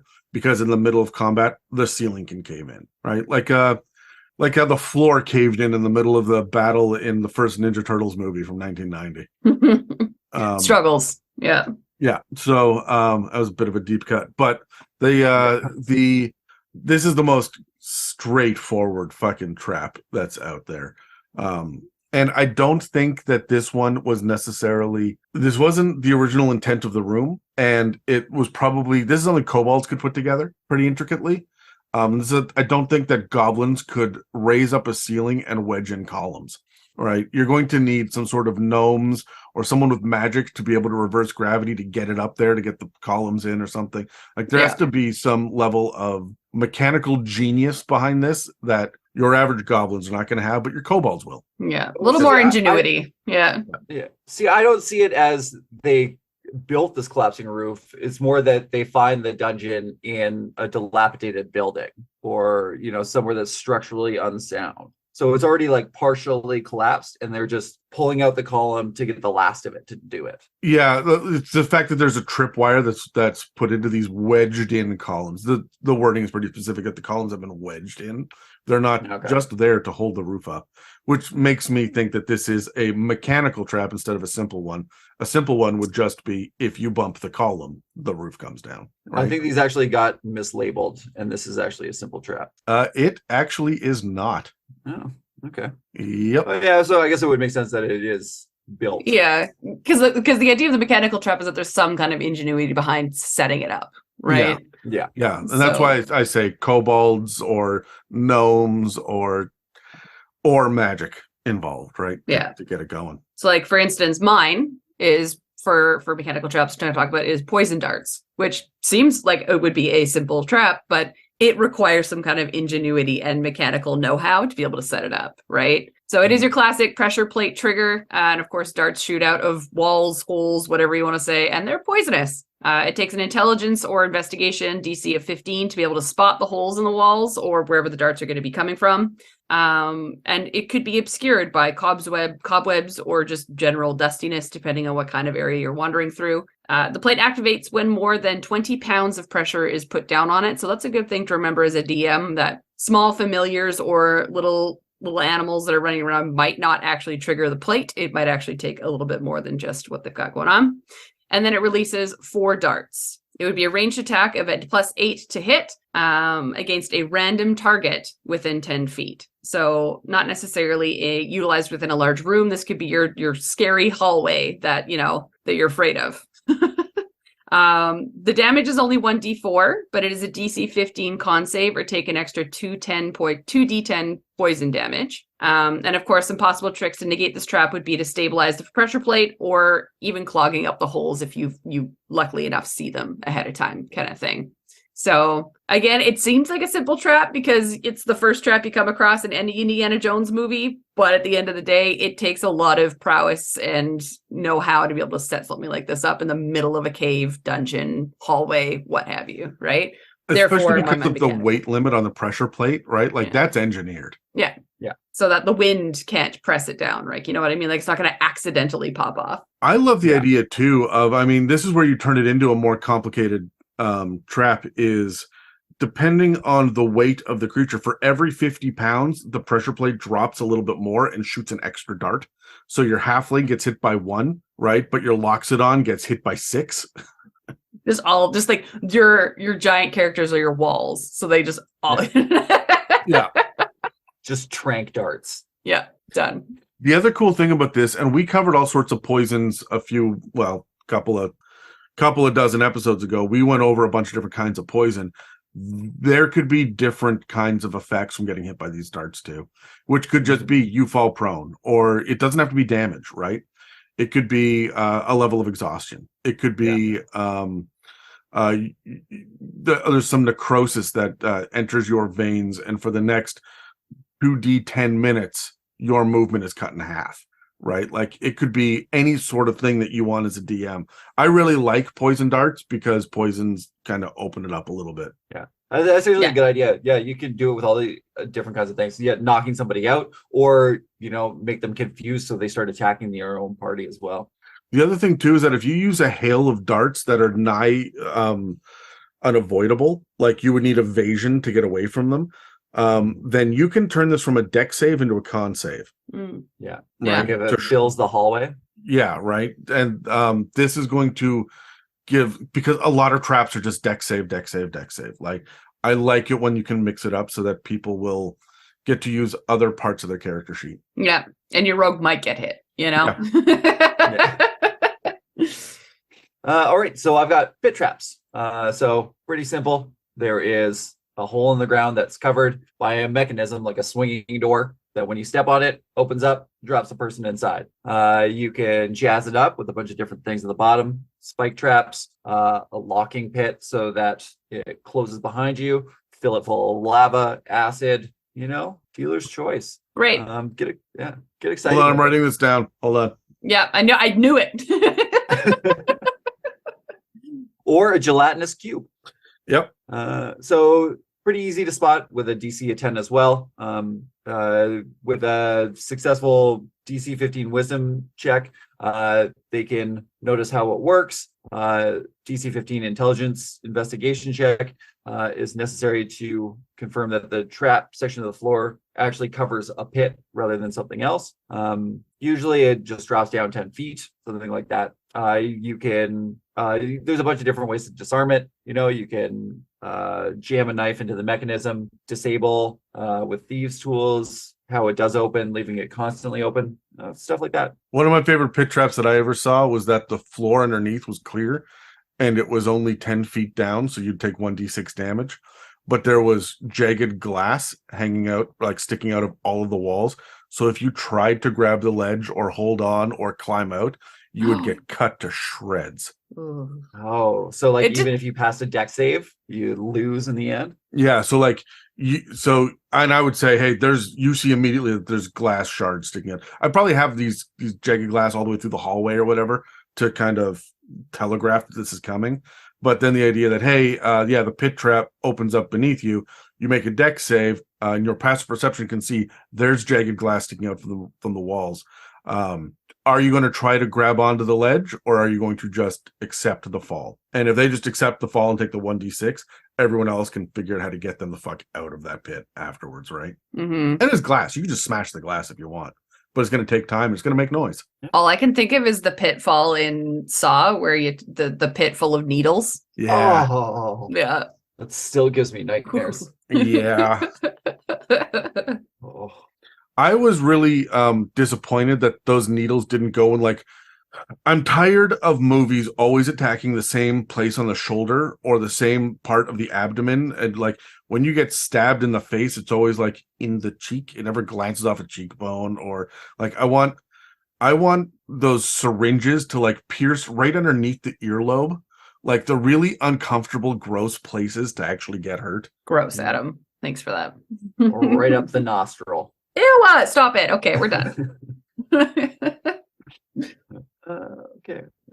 When I was prepping this, I actually prepped for the simple pit trap because I wasn't thinking that there's two different kinds of pit traps. Yeah, it's interesting because in the DMG, they actually only have magical traps and mechanical traps. Yeah. Everything else that they list is a hazard of some sort, like a natural hazard. It was Xanathar's Guide to Everything where they kind of reworked it to be either simple traps or complex traps. And because it's worked differently, some of the simple traps are magical, right? And they doubled up a little bit on the idea of like poisonous traps, like poisonous darts in the DMG, and then poison needle trap in Xanathar's, right? Like it's a little confusing and a little bit strange. I prefer the way that Xanathar's did it, right? Because Xanathar's gives us like the level of difficulty of the trap as well, where the DMG doesn't, right? Where you get an indication of what level you should throw this trap at a party. Yeah. So you guys can find these and other mechanical traps, including falling nets, poison needles, and rolling spheres, all of which can be found in the DMG. Moving on to magical traps. Adam, take us away. Okay, so this one is the Sphere of Annihilation, which, I mean, any seasoned D&D player knows this is the big Tomb of Horrors trap. But let me go through it, and in order to go through it, I have to explain a couple of other things ahead of time. The first thing I want to point out that's a part of this, according to the DMG, is the spell Antipathy/Sympathy. So this is an 8th level enchantment. And what you do is you choose an object or a creature that is huge or smaller, or an area of up to 200 cubic feet to be the target of this spell. So you're imbuing something with it. And we're going to look at the sympathy side of this. So you're going to imbue an area, and this is essentially like a lure.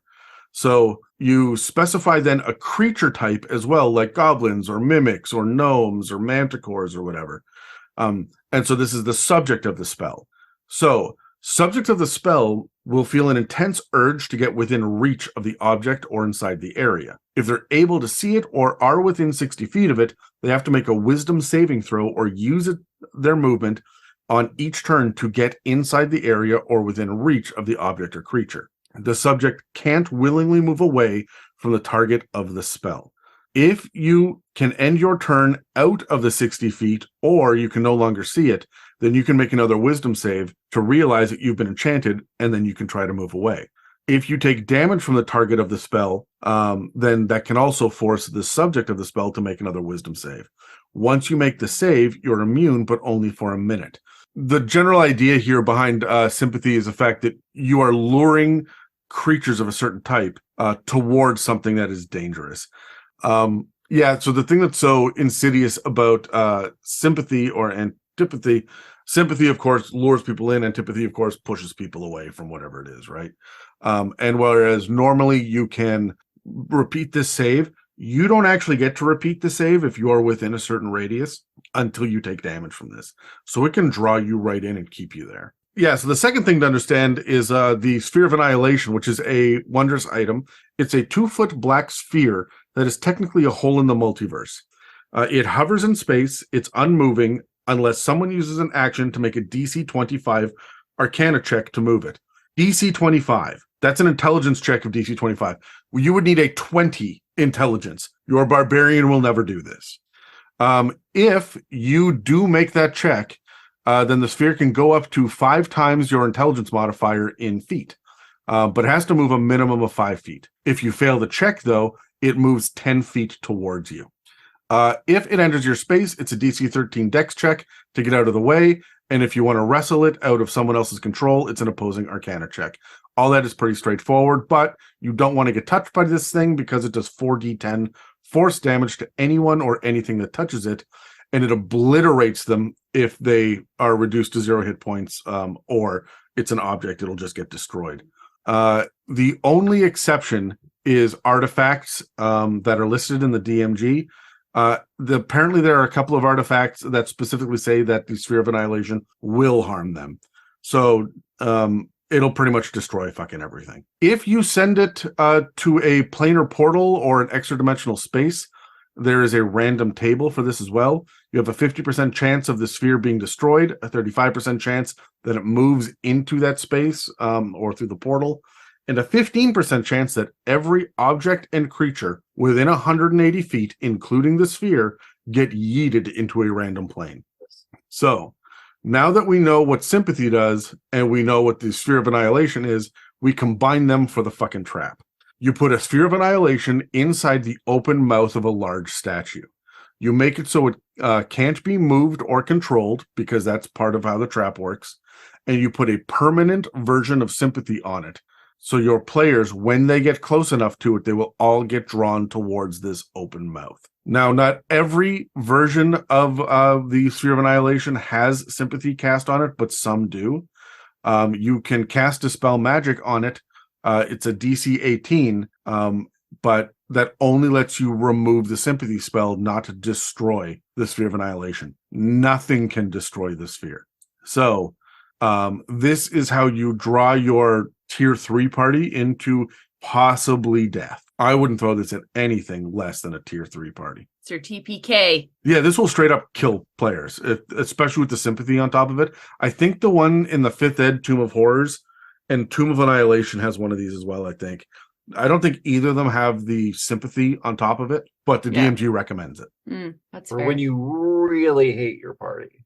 Yep. Like, this is just devious.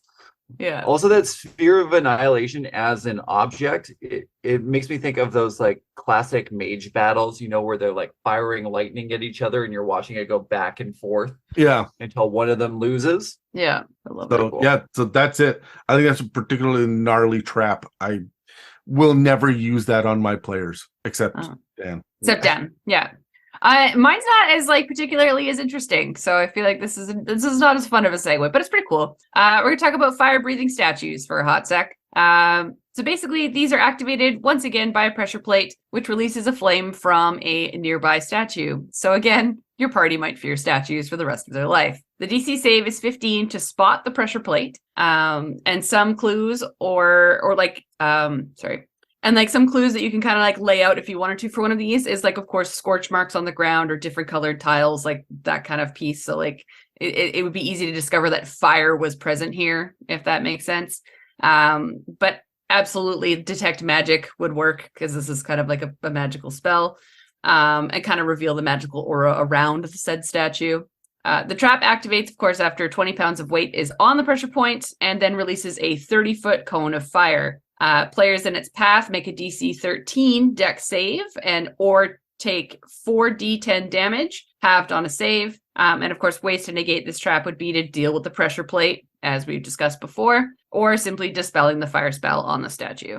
So again, have you guys noticed that all traps are D10s at this point? Yeah, pretty much. You mean for damage, right? Yeah. Yeah. That's just weird. I feel like it's an easy way to scale trap damage without having to use improvised, like, because it would be like, well, then again, the darts were a D4. Yeah, okay, that's fair. Right. So, but it's a very specific weapon. But to your point, like the spells so far have been D10s and so on and so forth. But I think that's a way to kind of like give yourself a good base of how much damage a trap should be doing. Right. Yeah, I think so. Even these deadly ones are doing 4d10 when they hit. Right. Yeah. So, but no, again, I feel like statues are always in temples, tombs, dungeons, they're everywhere. So they could be unbeknownst. But again, as a DM, usually we always talk about what the exploration piece, when you walk into a room, you mention the things that might be important, and then to give them some guidance on what to investigate and what direction to go.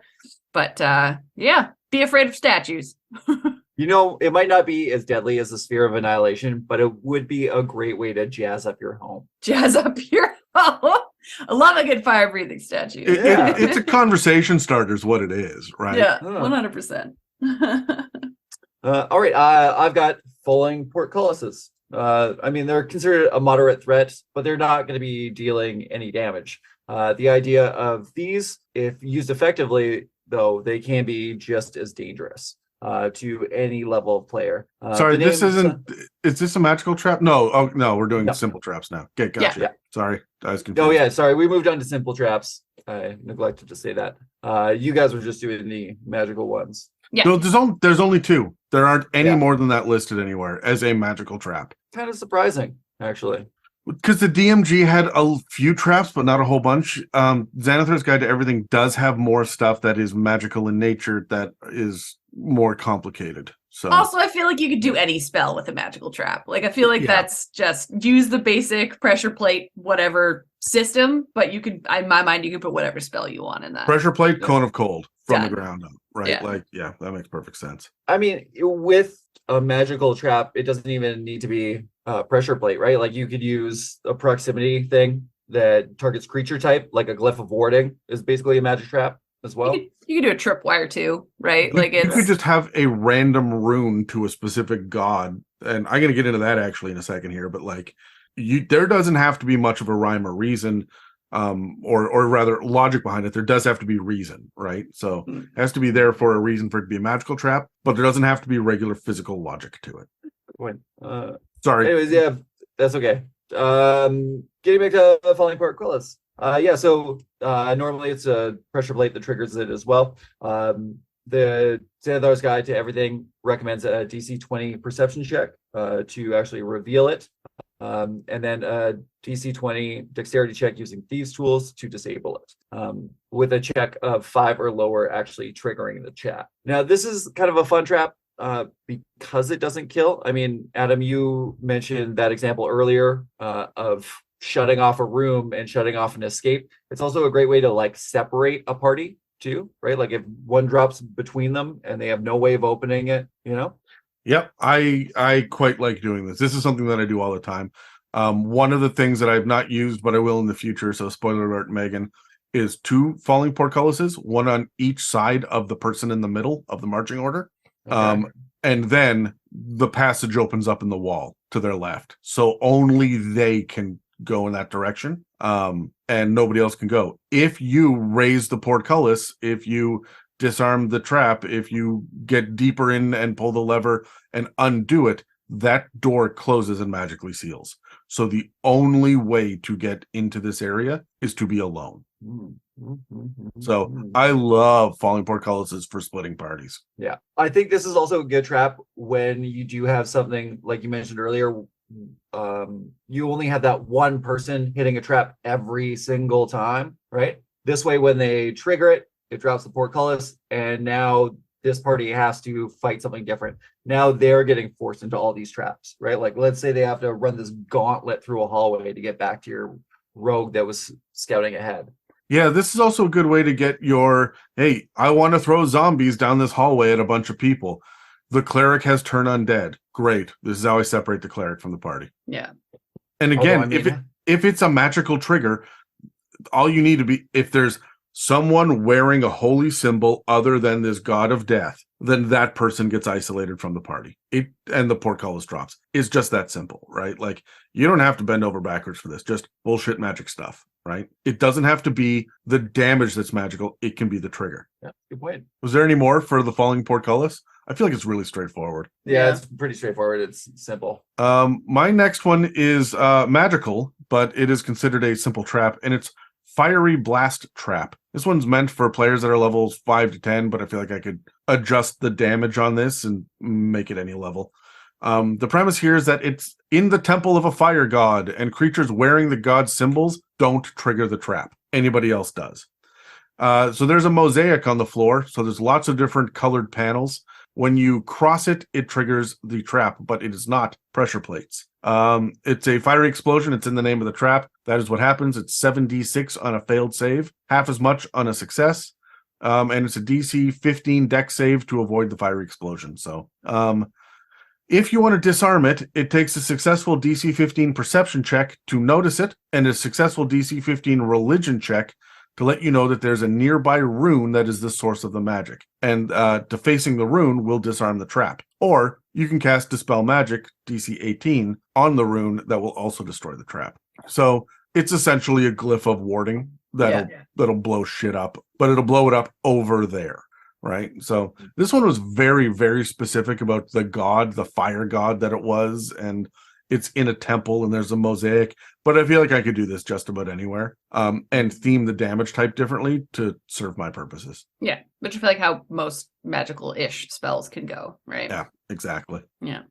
I think it could be a fun little puzzle too, right? Is there's a pattern to which mosaic you don't want to step on, and maybe if your players are reading and paying attention to whatever is going on, they can figure it out before they even get there. I agree. Yeah. Adam. All right, well, I have another one that's kind of considered a simple trap, but it is a spell trap in my mind. It's called Sleep of the Ages. It is actually meant for levels 11 to 16 and is considered quite deadly. So let me describe this to you. It is a pressure plate release of a sleep spell.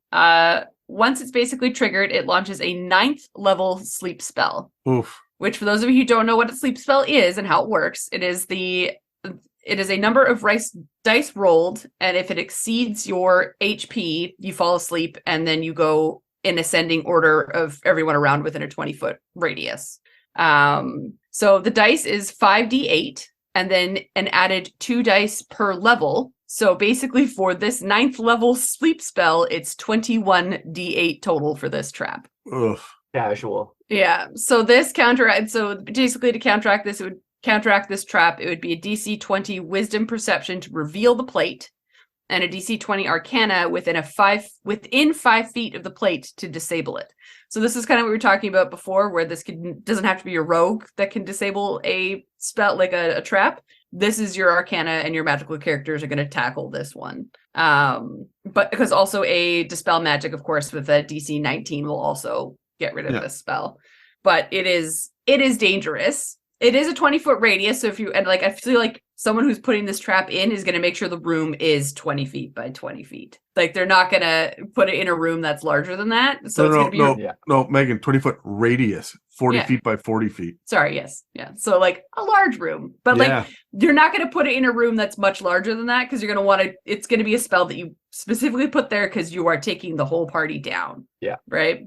So that's what we were talking about earlier about how, like, whether it's single target or multi-target, this one is built for trapping at your party and taking them down, but in a non-lethal way. The fun thing about this is that this is going to hit everybody except the elf, because elves are immune to sleep. Yeah. Which means they're going to be the only ones standing around going, oh shit, I'm the only one left. And that's when I feel like this is part 1 of a trap. Part 2 is then the enemies flood into the room, so it's a 1-on-6 battle instead of it being even odds. Or the roof starts to slowly drop towards everybody who's asleep on the floor. Or poison gas starts to flood into the room. Or everybody falls asleep, and then all those tiny holes in the floor that you saw before are actually going to be spikes that jam up through all of the sleeping bodies, doing a shit ton of piercing damage, right? So you fall asleep, then wake up to this horrible stabbing pain, right? And then as you stand up, it triggers a spell and it knocks you out again. Yeah. I like how you went lethal and deadly, and I'm just going like, this is a spell that's good for capturing people and keeping them alive. But I mean, again, you absolutely could do it non-lethally. I feel like all of this could be non-lethal, except maybe the fireball explosion and the sphere of annihilation. I think the one part about making this non-lethal is it only lasts a minute, right? So I imagine it being, part of another trap. Like, I kind of think of side doors opening and a rancor sort of monster coming in to eat you. That's how you feed your larger monsters. Yeah. And then, your elf can only wake up so many people by the time they reach your party, and then you're just fucked. Yeah. Yeah. The question for the elf can be, Do I use my action to avoid taking damage myself, or do I use my action to wake everybody else up? Run away very bravely. Yeah, now's the time to run. Yeah. I'll tell the world of your bravery. Yeah, you can find these and other simple traps like bear traps, crossbow traps, scything blade traps, as well as additional options for net traps, pit traps, and poison needle traps in Xanathar's Guide to Everything. Next, we are going to be tackling complex traps. So, Adam, why don't you take us away? So my first one, this might be my favorite thing that I've ever read as far as traps go. I will be using this. This is called the Path of Blades. It says it's meant for level 1 to 4, but that will murder a tier 1 party. Let me explain why. This is a hallway 160 feet long and 20 feet wide. At the 80-foot mark, it becomes difficult terrain until the 130-foot mark. So there's an 80-foot section of clear stone, then 50 feet of difficult terrain where the stone is all smashed up, then 30 feet. And at the end of this hallway, there is a rune. The trap is active as soon as any non-undead creature enters the hallway. It includes whirling blades for the first 80 feet, so think giant saw blades, columns that slam down from above for the next 50 feet, and then a rune of fear for the last 30 feet. The blades and the rune become increasingly dangerous the longer the trap is active. So here's what happens.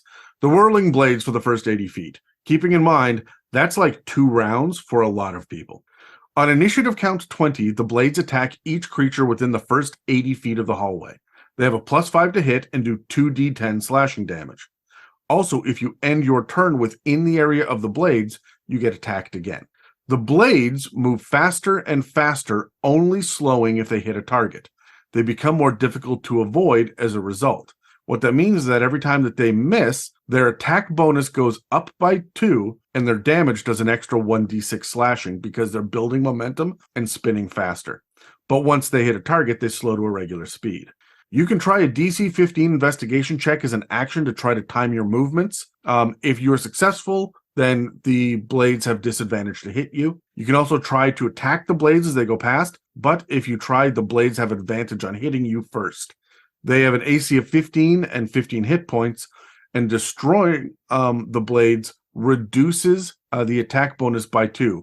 So what you're doing is you're essentially dulling some of the blades. If the attack bonus ever reaches -8, that actually destroys the blades completely. Of course, your players don't know that. If you're in the area of the blades, you can use your action to try and disrupt their mechanism with thieves' tools and a DC 15 dex check as well. But you would have to have stopped at the end of your turn here as well. And I feel like that's just asking for trouble. Beyond the blades, there's what's called the crushing pillars. On initiative count 10, creatures in the next 50 feet of the hallway have to make a DC 15 dex save or take 2d10 bludgeoning damage from pillars that slam down from above, video game style. Also, if you get hit, you get knocked prone. So that means you get knocked prone in this area of difficult terrain, which would take half your movement to stand up, and you can only move at half speed from there.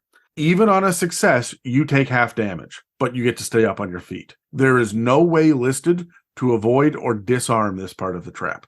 I can't imagine this being for level 1 players. Right? No. Yeah. But for the last 30 feet, there's the Rune of Fear, and this is what makes it so much worse.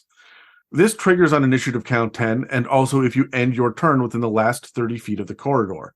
In the last 30 feet, every creature in the area is made to make a DC 15 wisdom saving throw against being frightened by the rune. If you fail, you use your reaction to, so not even on your fucking turn, to use your full movement to run back to the pillars. You can't move forward again until you pass the check on a future round.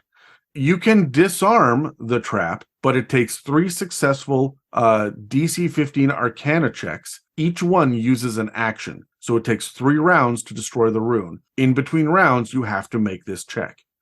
Also, you have to be right up on the rune at the end of the hallway to do it, and only one person can try this at a time. So if you succeed twice and then run away and someone else goes forward to do it, they're resetting that. You can cast Dispel Magic on the rune as well, but the DC is 13 and you have to do it successfully 3 times as well. So that's again 3 turns. So this is consistently pushing people back into the columns.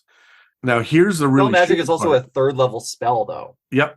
But here's the extra shitty part. Each time that you succeed on a roll to disarm the trap, so whether it's dispel magic or arcana check, the other traps do an additional 1d10 damage because they start to gear up, and the DC of the fear effect goes up by 1. So this thing is meant to throw you through a meat grinder to get to the end to push you back into the meat grinder. How fun. Yeah, this is a player killer. Yeah. Your Can't wait. NPCs, mounts, pets, and familiars will not live through this. Yeah. Can't wait for Adam to use this. Can't wait. Well, you're level 5 now. They said this was levels 1 to 4. It's all right, Megan. We can do this. Yeah, no, what the fuck? What's up with that levels 1 to, well, levels 1 to 4 to kill you. Like, Yeah. 2d10, I'm pretty sure, could kill a lot of 4th level players. You got to Oh, assume whoa. that there's a bunch of squished mages underneath those pillars. yeah, 100%. Anyway, yeah, that is that's the path of blades. That's really cool. Good lord. I have one that's almost as equally as interesting. It's called the Sphere of Crushing Doom. I love that name. Yeah, I know, points for right? style on the name alone. So this one came with a little bit of lore because it comes from the Zenithor's Guide to Everything. It's a trap set by a jester who doesn't want anyone to take his hat. It is at the end of a 150-foot long hallway. So again, Kyle, your most feared thing, that is only 10 feet wide. And it is on a steep slope heading downwards. The trigger is when you open the jester's coffin, which is at the end at the bottom of the hill. And a sphere is like a giant metal sphere is then released and starts rolling down this hill and acts on initiative 10. Anyone in its way must make a DC 20 save or take 4d10 bludgeoning damage and be knocked prone. You take half on a save and you are not knocked prone. So congratulations to a few folks that can survive it the first time. However, anything that blocks the sphere or gets hit by it directly or attempts to block it will take full damage. Note, the longer it rolls, the more dangerous it becomes because there are 2 portals, one at the top of the hill and one at the bottom of the hill. So this thing just rolls portal style over and over and over again. So the longer it's rolling, the faster it's going to get, the more damage it is going to cause. Oh, hold on. That's a DC 20 strength save. Yes. That's not even dex. All right. Yeah. Goodbye, rogues. Yeah. Yeah. Because you're basically getting hit by a rolling wall. So so each round again, the damage and the speed increases, and it can the only way to stop it is by using something like a wall of force or something that can absorb all of the damage. Or disrupt the portals. So to be able to disrupt the portals, you must be successful on a DC 20 Arcana check to analyze the runic nature, and then make subsequent checks to damage or destroy the runes, which reduces the sphere's damage over time. So you could just whittle it down. Or you can also use a dispel magic spell, but it has to be successful 3 times with a DC of 19. So similar to like the Path of Blades, if you're just going to magically dispel this, it's going to take a few rounds to do it. So you're obviously going to be dealing with something that is going to be rolling faster, hitting harder, while your team is trying to stop this thing and your wizard or whatever is trying to like dispel this thing, but it's going to take 3 rounds. So someone's getting smushed, someone's getting, barrel rolled down a hill. It's just Did you see the speed kills part of that one? What do you mean by speed? What do you mean speed? There's a little section in it called speed kills. It says after its turn the sphere gains speed. Yeah. Did you cover that? Yeah, I said like as the more turns it has, the faster it rolls and the more damage it does. Yeah, but it also goes on initiative count 20 and 10 at a certain point. So Yes. it goes twice in a round. Fuck. Yeah. That's how fast it can go. Yeah, Like- I love it. I love it. And like the hallway, like the other thing you have to remember is this hallway is like 150 feet long. So This thing is whipping down the hallway. yeah, at an intense amount of speed. So it's going to be a hoot and a holler for your group. And like your group can't outrun it at one point. Like people are going to have to start absorbing damage from it while someone is trying to disable this trap. It means it's going 150 feet in 3 seconds. Yeah, that's Every 3 firing seconds. down the fucking hallway. Yeah. It's like a cannonball. It is a metal ball. It's not like it's like the Indiana Jones rock ball. It's a metal sphere. It's a massive ball bearing. You think however fast you can run as an average human, this thing is going 5 times that speed. Yeah. This is like getting hit by a fucking car over and over and over. This is some Looney Tunes shit you brought to the table, Megan. Thank I you. know, Yeah. but like at the end of the day, like you're gonna think, because the least amount of damage you can take from it in an attempt to stop this ball is the first time it rolls. Yeah. But everyone is gonna try and jump out of the way. Everyone. Jesus. Which means you're gonna get at least 2 rounds before someone realizes that maybe we should try and stop this thing from rolling. But at that point, the damage and speed has already increased. So Love it. yeah. And I thought it was cool. I was like, it's like the Indiana Jones ball, but like On on crack. crack. Yeah. Yeah. Cool. Yeah. I'm kind of curious, what would happen if you went through the portal? You would end up at the top of the hill, I'm pretty sure. Yeah. That's how I would do it as a DM if you wanted to walk through the portal. Yeah, but I mean, then you can't, like, yeah, you can get down to the bottom and then you walk through the portal and you get back up to the top, but you'd have to step, like, you're then in front of the portal again, right? You Yeah. can't get back behind the portal until you disarm this trap. Oh With yeah, three- that makes more sense. I don't know why, but I was thinking of like the portal as being like circular, but it would make sense that it would take up the whole hallway, Yeah. right? So yeah, okay. Yeah, you Yeah. can't get behind the portal. Brain fart there for a second. It's all good. You were trying to figure out a way to disarm my trap and you can't. Baha. No, I can't. I would panic for sure. Mhm. Okay, so for the last one, I've got the Poison Tempest. So these are designed for the defilers of Wanti temples. The idea of this trap is that it stands in a large room with doors in the middle of each wall and a 10-foot tall ruby-eyed snake statue in each of the 4 corners. The trap is activated by greed when a player tries to pry one of the ruby eyes loose.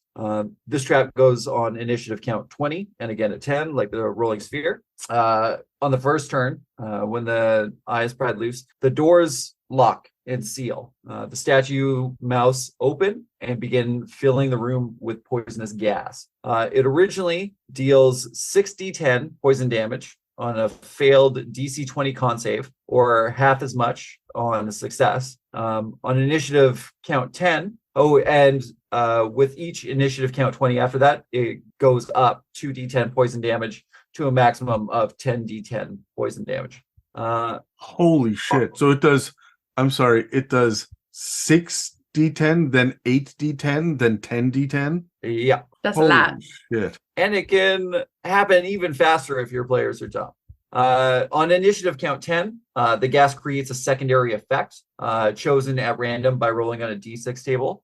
These effects can range from knocking someone prone, debuffing stat rolls, to explosive gas if there's an open flame.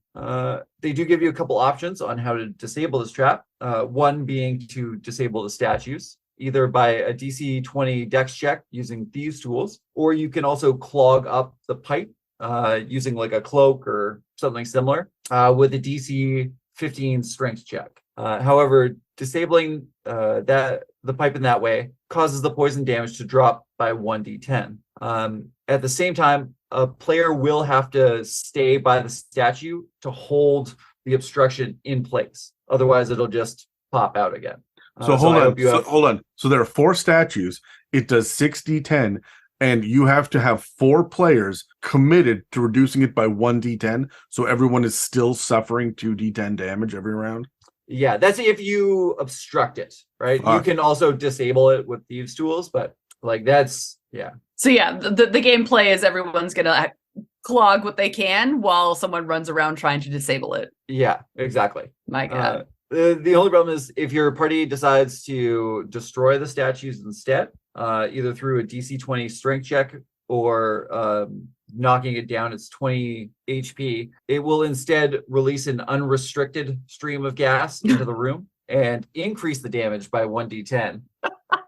It also offers you the option to unlock the doors, but to do so, you'll first have to pass a DC 20 perception check just to spot the lock, then a DC 20 Arcana check to disable the sphere of force around said lock, then a DC 20 Dexterity check with thieves tools to unlock the door, and then finally a DC 20 Strength check to open it. It even says in brackets, dispel magic is ineffective. Fuck. Yeah, Right? I was going to bring that up because I find it very weird that Dispel Magic doesn't work, but an Arcana check does disable it. That seems kind of like one of those bullshit DM things to artificially make something harder. I think about it like this.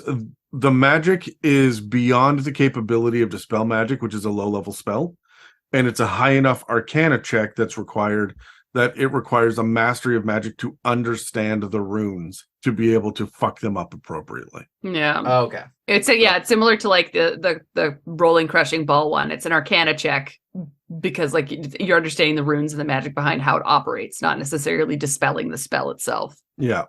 The Dispel Magic itself, it takes nothing to have a little factor there that it casts counterspell anytime Dispel Magic is cast. Okay. Or it hears the verbal component and for the first half of Dispel Magic, verbal component, and casts silence for 6 seconds on the area so that you cannot get the rest of it out, right? Like I can come up with a mechanic for this if I wanted, but I don't feel the need to. I just like this is fucking insidious. You will kill a fucking group with this.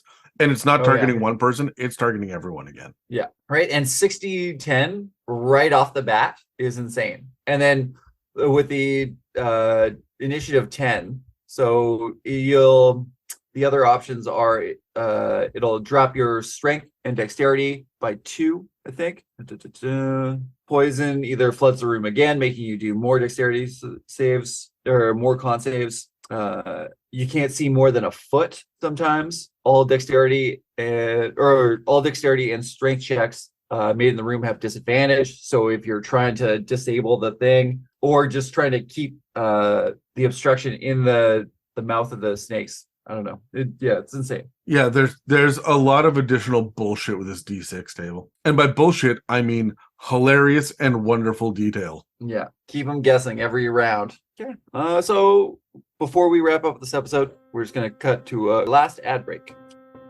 If you've been inspired by the conversation in this episode, please feel free to reach out and share your creativity and ideas with us and the rest of the community. You can reach us on Facebook and Instagram or on our subreddit r/itsamimic.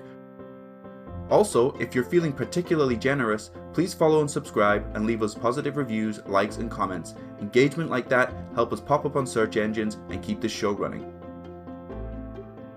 All right, guys. So what trap or hazard in this episode inspired you the most? Let's roll initiative. Okay, now I got a 1. 19. Oh, I also got a 19. Roll off. Oh.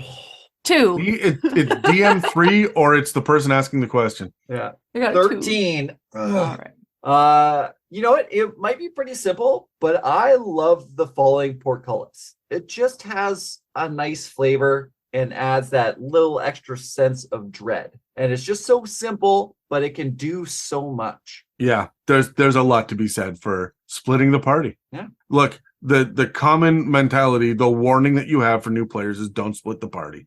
It doesn't say anything about don't fall in a pit trap, right? Like don't split the party. And the falling portcullis does exactly that. Yeah, and it helps just like earlier in the conversation, it helps the general pacing of the game, right? I like the flame statues. I think that's fun. I like giving players trauma for things. It's like everyone's afraid of a door at this point when you play D&D. Let's make everyone afraid of statues. But again, I would kind of flavor it depending on who's setting the trap. Not everyone's going to be attuned to fire, right? Make it a cone of cold, make it like freeze damage, make it poison. Don't go as like far as these fucking snake bullshit thing that you just talked about. But it could just be a little simple like poison spell or even a sleep spell, like a little one. You know what I mean? But I like statues being bitches. Yeah, if I can be honest, all of these complex traps are really cool and really fun, and I'd love to use them once as written. And then I'm done with it. I also find them incredibly deadly, and you will end up with a TPK by accident on any one of the 3 of them. Yeah, 100%. Even potentially at high levels if your guys cannot roll well that day, right? So you could end up in some trouble, which is why my answer for my favorite one, the one that inspires me the most, is absolutely the pit trap. It is just so fucking versatile. Mm-hmm. My favorite thing about the pit trap is I'll throw a pit trap on the 14th level of the wizard's tower, and that is not a pit, it's a slide, and now you're in the basement. 14 d6 damage all the way down, and you are separated from the party. Like, I can do so much with a pit trap. Yeah. So I don't know, more so than poison darts, although again, super versatile. That's why a lot of the ones I think we covered today were the ones that were either versatile or absolutely batshit insane. Like the Sphere of Annihilation is just wildly, stupidly overpowered. Yeah. Good combo. All right. Kyle, which trap would trap or has... Oh, wait. No, that's not how words work. Kyle, which trap or hazard would fuck up the last character you played? My answer is Sphere of Annihilation. My last character had what you might call a terminal case of curiosity. Right? Like, my character jumped down a well without actually looking at what the bottom was first. I just assumed it was going to be water, and it was not. It was 100 feet to rocks. So. Amazing. Megan? Mine would be your Tempest one, because my character would have smashed the statue. Yeah. Yes, 100%. 100% would have smashed the statue, killed everyone in the room. I have been talking now for 3 months on the Patreon about the false Hydra that you guys fought, and how the first fucking thing that you did was destroy that bell tower. Yep. That was the thing that was going to save you, but you decided to just destroy your get out of jail free card the moment you walked into the fucking town. Yeah. Fuck. That is on brand for not just you, but your whole damn party to break the shit and die. We break things. That was Dave's first thing. Do you remember he accidentally smashed all of the potions of healing that were in the very first dungeon that I gave you at the very beginning? Yeah. Just like, I think it was like, what, 40 potions of healing just shattered on the ground. Yeah, I gave you guys a wall of potions of healing because I knew this shit was going to get deadly. You're level 1, and I'm putting you against gelatinous cubes and gorgons and all sorts of shit. And Dave's like, nope, fuck it, smash, smash, smash. Shouldn't have been in an altar of Tiamat. The best part was that he was in a room by himself when he did that. Yeah, nobody else knew. None of us knew that he had done that. He, like, as players we did, but as like characters we did not know that this had occurred. So he just comes back. He's like, "Yeah, there's nothing in there." I don't know. The last character that I played was an L5R, so I was a squishy, mundane human, which means every one of these would have killed me. Life would have killed you. Yeah, like a pit trap would have snapped my ankle and it would have died alone. It also probably would have started raining on me. Yeah, starved to death, got a cold, and died. Yeah, welcome to L5R, where nothing is forgiving. No. And then my bitch of a wife would outlive me. Oh, she's going to. God damn it. Just out of pure spite. Revenge. For all the times you tortured Megan. It's true. I've never once tortured Megan. What? Literally, I'm assuming. Yeah, not once. Many, many times I have tortured Megan. Yeah. You're the worst. All right, well, that's all for our discussion on traps in 5th edition. Make sure that you subscribe and follow and check back regularly to see what inspirations and insights we'll have for you in the future. Next week, we'll be returning to the kind of gem dragon that likes to mingle among the humanoids and learn all our secrets. Thank you for listening to another episode of the It's a Mimic podcast. If you'd like to support us, we have a donate button on our website at itsamimic.com, a store with some It's a Mimic merch, and a Patreon. This episode and others can also be found on Spotify, Apple Podcasts, YouTube, and most other podcast apps. Thanks again for listening to It's a Mimic, where you never know what you're going to get. This has been an It's a Mimic production. Please check the show notes for this episode to see links, time codes, and credits, and don't forget to reach out and share your own inspirations.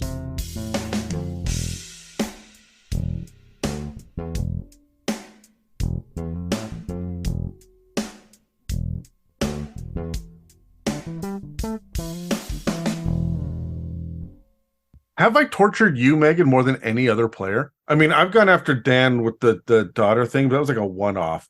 But you, like, your last character was literally tortured at almost every fucking turn. Yeah, like 100%. You were the only one that lost a limb. Oh, that's not true. Casey's character had her wings ripped off. That was my fault too, which was... That was your fault. Yeah, you had to watch that. I feel like that was torture for me.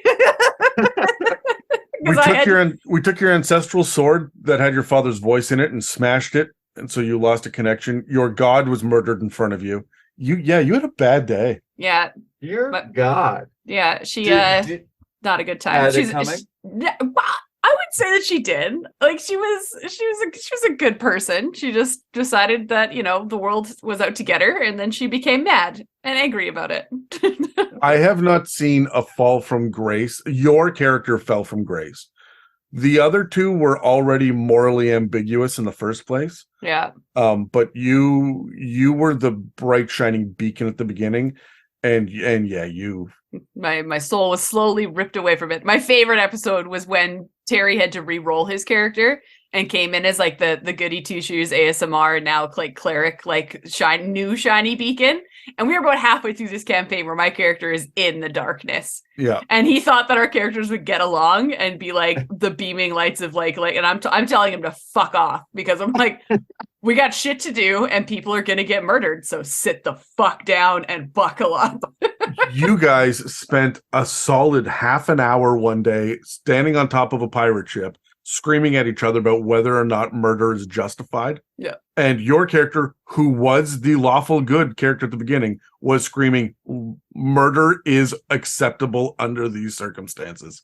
Yep. And he was like, no, it isn't. I'm a cleric. It was great. No. That's so funny because he is playing a mix of those two characters in Call of Cthulhu right now. Yeah. That bitch. Yeah. He is playing a gun-toting priest who has no problem taking a cop hostage. Delightful. Also, I did Google kobold thirst traps. I've learned some shit, and I don't think anyone else should fucking Google that. Dude, God damn. Yeah. Rule 34. If it exists, there's porn of it. Yeah. Yeah. That's also what safe search is for, right? You keep it PG. I can see the Safe search. 1,000-yard stare in your eyes right now. Man, I have not thought about safe search since I was in high school. Crazy. Like I've ever I thought only of think safe search. Never in my life. I was going to say something, but I think it's best I don't. Thanks, Kyle. Thanks, Kyle. Moving on. The thing that's so shitty about this, hold on one sec, I got a blender going. I'm just going to take a quick opportunity to go to the water. Curse you, Kyle, and your small bladder. I also have a small bladder, so I can't judge him, but Oh, you can try. that's fair. Oh, so you heard a blender, huh? Doesn't that mean your landlord upstairs had a gentleman caller last night? That's when the blender goes the second time. Yeah, Okay. it only went once. So Oh, poor lady. anyway, okay, so the most of the time whenever there's something like this where you fail a wisdom save, you get to try again at the beginning or the end of your next turn, or second blender. Oh, that's good for her. We're happy for her. Yeah, that's a thing I know. Yeah, I was really looking forward to saying the words saucy minx. So I'm glad that it went a second time. There you go. The other thing that you need to know is what a sphere of annihilation is. And I don't mean the trap, I mean the wondrous item. It's a 2-foot black sphere that is technically a hole in the multiverse. Oh, I thought there was going to be a third blender. There and I was is. gonna Yeah, be me like, too. There is. Okay. Oh, Okay. We like that. it is. That is pleasant. Adam, put your dinosaur down. Is that a euphemism? It kind of looks like you were giving it a blowy earlier. So, I mean, maybe. Amazing. We love that. Good for the Megan? dinosaur. I'm Not just the landlady who's getting action. all right. Okay, see you next time.